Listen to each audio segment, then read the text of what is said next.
Worship the Word.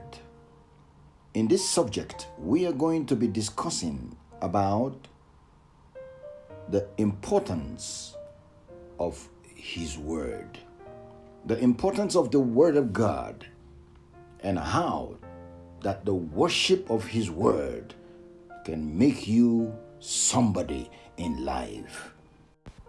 Whatever you can see, feel, or experience with your senses, physically, visible or invisible, animate and inanimate, all were made or created by words. Whatever you want to do in this life, either positively or negatively, you must first speak a word in your heart, and that word will be spoken through your mouth. God never did anything Himself until He spoke the word. This is how important the Word of God is, and the word that comes from your mouth also is. So, if this word is important, there must be something about it. Worship the Word. What does it mean to worship? To worship means an expression of reverence, adoration, adoring a deity, a God, or a spirit. Similarly, thanksgiving, giving praise, glorifying His Word, exalting His Word above every other thing else. Have respect for His Word. Honor His Word. Esteem. Hold His Word in high esteem. Magnify His Word. Raise His Word above in the heavens. Idolize His Word. And loud His Word. Speak His Word. Hold in high regard His Word. Hold in high esteem His Word in your life. Then you will see the result of change. Genesis chapter 1 verse 1 and 2. In the beginning God created the heavens and the earth. Verse 2. Now the earth was formless and empty, and darkness was over the face of the deep, and the Spirit of the Lord moved upon the face of the water. Verse 3. And God said, let there be light. And there was light.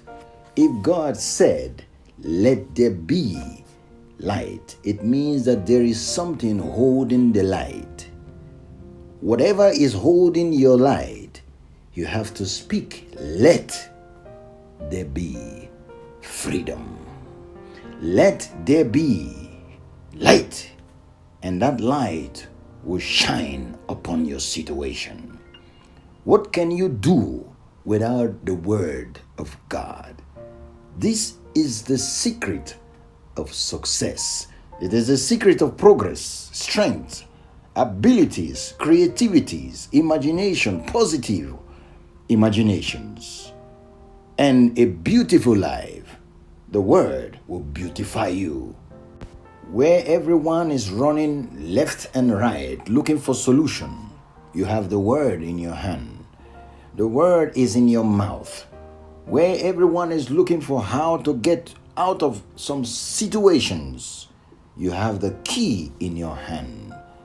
This topic is one of the most important topics, and I pray that God will allow you to understand my expressions. Deuteronomy 6 verse 6. Listen to what God said to the children of Israel.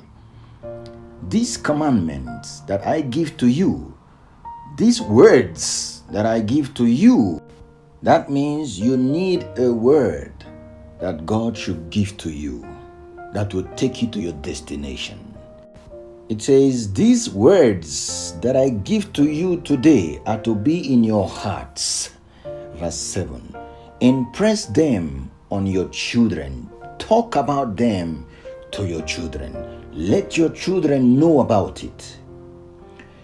Talk about it when you are at home and when you walk along the road, when you sit at home and when you walk along the road, when you lie down,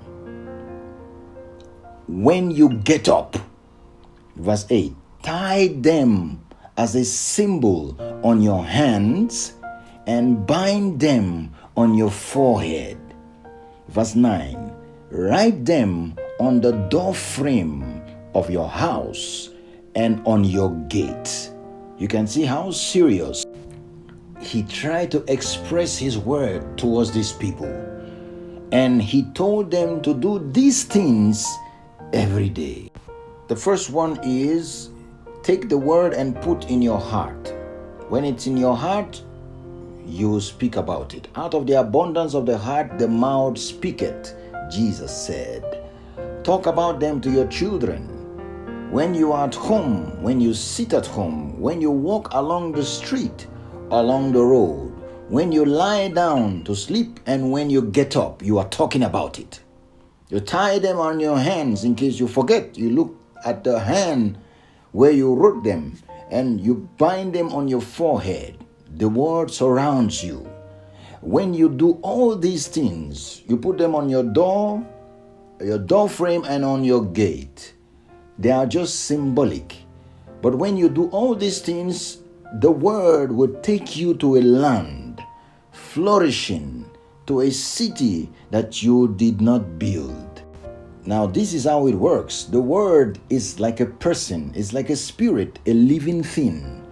When you are speaking about it, when you are talking about it, when you are worshiping it, when you are obeying it, when you raise it up in high esteem, like I said earlier, then the word will begin to direct you to a house filled with good things that you did not provide.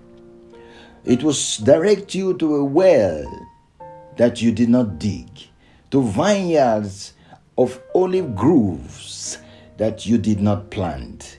Then, when you eat and you are satisfied, be careful, don't forget that it is the same power of that word that has made you to be successful in life. No wonder David said, King David said in Psalm 119, 17, 18, and 19 verses, be good to your servant while I live, that I may behold and obey your word, that I may listen to your word, that I may continue to follow your word, that I may continue to speak your word.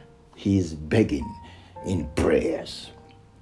Verse 18 says, open my eyes that I may see the wonderful things in your word. There is something about the word. There are wonderful things in it.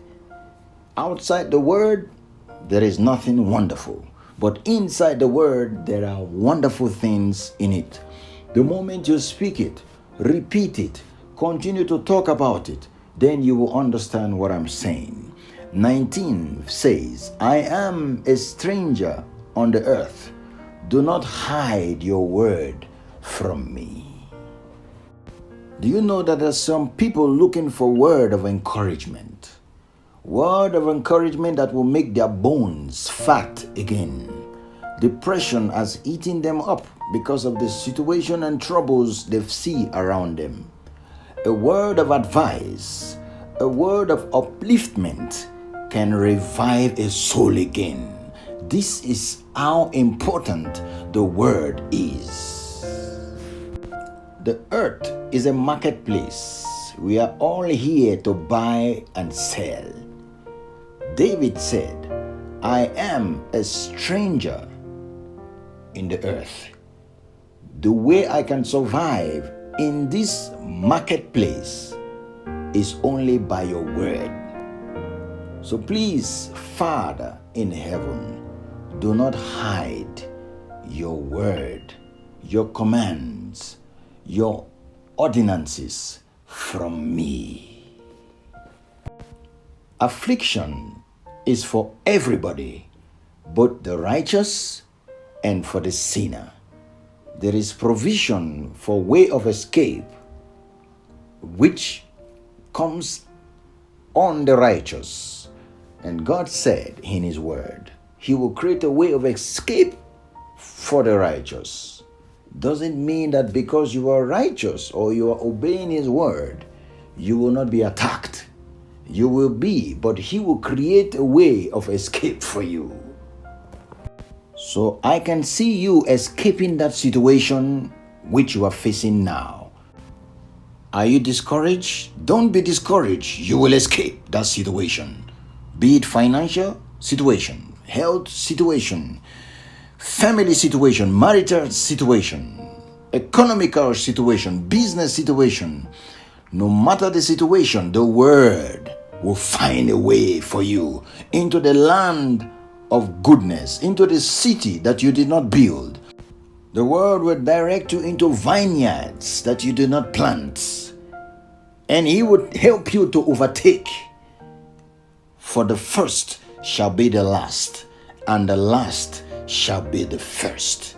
Thanks for listening. Thanks for subscribing. Watch out for part 2. Shalom.